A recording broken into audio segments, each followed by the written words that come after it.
Good morning sir. Good morning जी। Sir हमारा सवाल ये है कि जैसे कि आपके ऑफिस में काफ़ी सारे कस्टमर्स आते होंगे जी। और कई बार ऐसा होता होगा कि काफ़ी कस्टमर्स एक साथ आ जाते हैं। जी होता है। जी।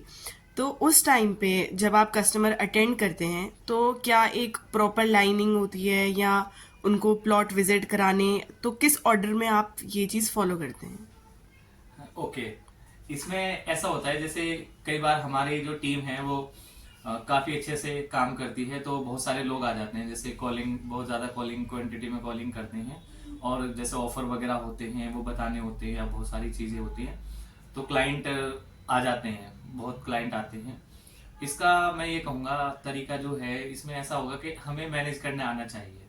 यानी कि सपोज करो 100 आएंगे तब भी मैनेज करना आना चाहिए, और 100 में से एक भी नहीं आएगा तो निराश भी नहीं होना चाहिए कि एक भी नहीं आया, बट आपने तैयारी की हुई थी। सपोज करो हम इसको बीच में ले लेते हैं कि 100 कस्टमर आने थे बट 20 आ गए। अब सपोज करो 20 लोगों को एकदम से तो नहीं हैंडल कर सकते, तो उसका एक स्टेप बाय स्टेप ऐसा होता है कि हर आधे घंटे का गैप होना चाहिए। जो मैं सभी को बताना चाहूंगा, एक आधे घंटे का गैप होना चाहिए, यानी 9 से 9:30 बजे तक आधे घंटे की जो मीटिंग होती है वो बहुत अच्छी होती है।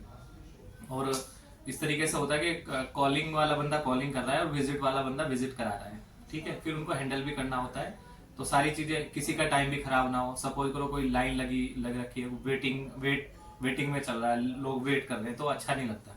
इसीलिए कस्टमर से भी यही रिक्वायरमेंट रहती है, यही रिक्वेस्ट रहती है कि भाई आप जो बताएंगे अपना टाइम कंफर्म करके बताएंगे कि आप 10 बजे आएंगे, तो हम वो शेड्यूल करेंगे, हम 10 बजे का, हम वो टाइम किसी और को नहीं देंगे। इस तरीके की चीजें रहती है, तो मैनेज हो जाता है। और सभी चीजें एक माइंड से मैनेज होती है कि भाई हमें करना कैसे है, क्या है।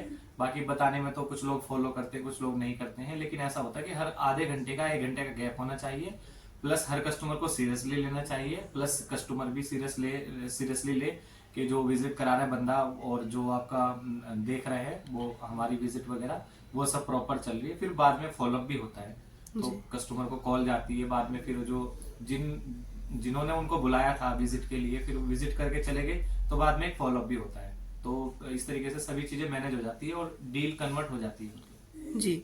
और कभी ऐसा होता है सर कि कस्टमर्स, एक दो कस्टमर्स की मीटिंग एक साथ हो गई, वो एक ही प्लॉट देखने आए हैं, काफ़ी कस्टमर, दो तीन कस्टमर, और फिर वो प्लॉट पे जाने की बात करते हैं, तो क्या सारे ही कस्टमर्स एक साथ प्लॉट देखने जाते हैं या ऐसे कोई टाइमिंग रखी? क्योंकि अगर एक कस्टमर प्लॉट देखने जाएगा और दूसरे को वेट करना पड़ेगा तो इसमें दूसरे वाले का टाइम भी जाता है, फिर वो भी बोलेंगे कि हमारा टाइम भी इम्पोर्टेंट है। तो ऐसे केस में आप क्या करते हैं? देखिए, इसमें ऐसा होता है कि जो कस्टमर ऑलरेडी 10 बजे का टाइम दिया और वो 11 बजे आए, तो उनको तो वेट करना पड़ेगा, और करना भी चाहिए उनके हिसाब से। एक बात हो गई। दूसरी बात ये हो गई कि जो टाइम से आए हैं उनको विजिट पहले होनी चाहिए, है ना, क्योंकि वो अपने टाइम से आए हैं पूरा तरीके से।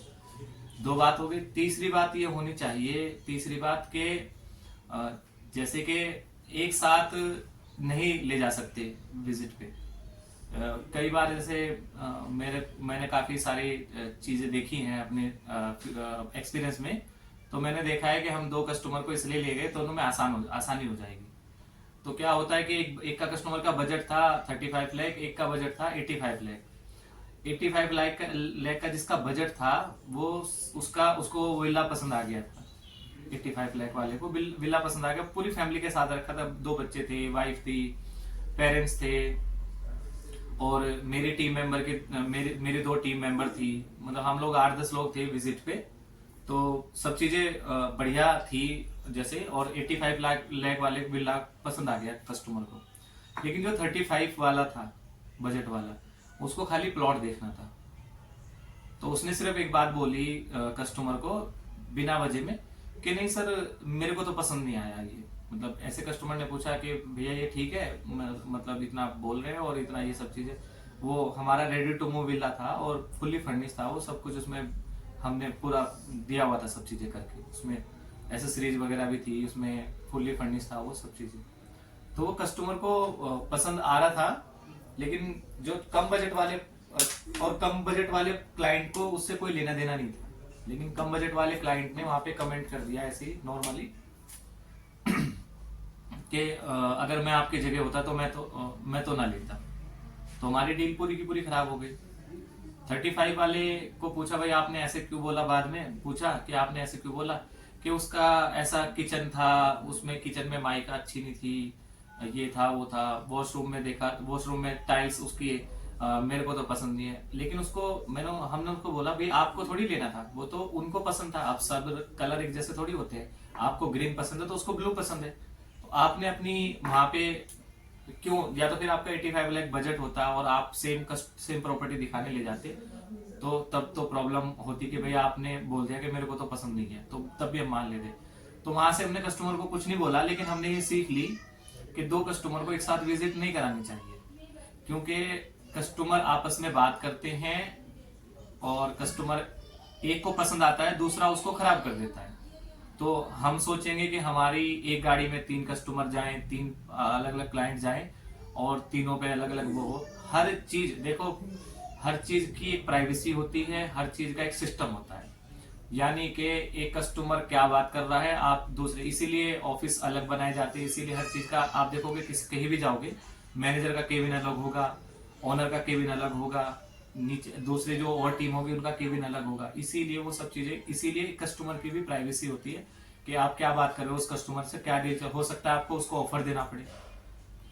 तो आपने 200-500 रुपए पर स्क्वायर फीट का, पर गज का ऊपर नीचे करके ऑफर दिया, तो दूसरे क्लाइंट को तो नहीं पता ना। अब दूसरे क्लाइंट को भी आपने सेल करना है, लेकिन उसको आप रजिस्ट्री फ्री कर दो, कुछ और एमिनिटीज दे करके, जो वो उस एमिनिटीज पे सोच रहा है कि भाई मेरा जो है स्कूल हॉस्पिटल पास में हो, तो उसके लिए कुछ ऐसी सुविधा कर दो कि ठीक है जी, आपको जो है आपका इसमें फायदा हो जाएगा। आपका नक्शा पास सीसीटीवी कैमरे की फैसिलिटी दे दो। आप अगर कोई क्लाइंट ऐसा है कि आप मैं बाहर ड्यूटी करता हूँ, मेरी फैमिली है, तो उसको बोलो जी आप अगर मकान ले रहे हो हमसे, तो हम आपको एक सीसीटीवी कैमरा ये प्लस बहुत सारी चीजें फ्री दे देंगे। हर कस्टमर से, मेरा कहने का मतलब ये कि अलग डील होती है, तो इसलिए क्लाइंट को कभी भी एक साथ नहीं ले जाना चाहिए। Thank you so much sir. Welcome.